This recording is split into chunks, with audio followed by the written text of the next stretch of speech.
আসসালামু আলাইকুম গাইস, আজকে আমি হাঁসের গোশে রান্না করার রেসিপি চ্যালেঞ্জ নিয়েছি। আমি কখনো হাঁসের গোশে রান্না করিনি, আজকে ফার্স্ট টাইম রান্না করব। তো ফার্স্টে আমি হাঁসের গোশটা পরিষ্কার করে নিয়ে নিয়েছি।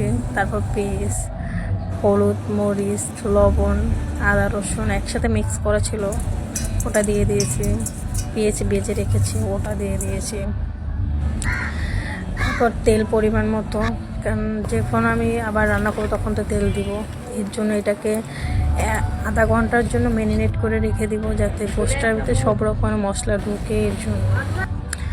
তারপর কড়াইটা গরম হওয়ার পরে আপনার পেঁয়াজ, তেজপাতা, হলুদ, মরিচ দেওয়ার পরে তারপর আপনি এটাকে কষিয়ে একসাথে দিয়ে দেবেন। তারপর ওই যে আমি মাখায় রাখছিলাম যে গোশটা, ওটা দিয়ে দিব। একান্ত মাটির চুলা রান্না করা আজকে আমাকে চ্যালেঞ্জ দিয়েছে, তা আবার 500 টাকা বাজি ধরে। ঠিক আছে, তারপর আচ্ছা ঠিক আছে আমি রান্না করে দেখিয়ে দিব। ব্যাপারটা এরকমই ছিল। তা হইতেছে গিয়ে আবার আমার ক্যামেরাম্যান টুকটাক আমাকে ভিডিও বানাই দেয়। সো এইখানে সে আবার তার খেতে মনে চাইছিল, টেস্ট করবে, আর এই জন্য তাকে খেতে দিয়েছিলাম। আর মূলত ভিডিওটা আর কি রান্নাটা করেছি আপনার মাটির চুলাতে। আপনার ছাদে মাটির চুলার ব্যবস্থা আছে, যদি তার প্রয়োজন হয় সেক্ষেত্রে সে রান্না করতে পারে। এটা হলে যার যার যার নিজস্ব ব্যাপার।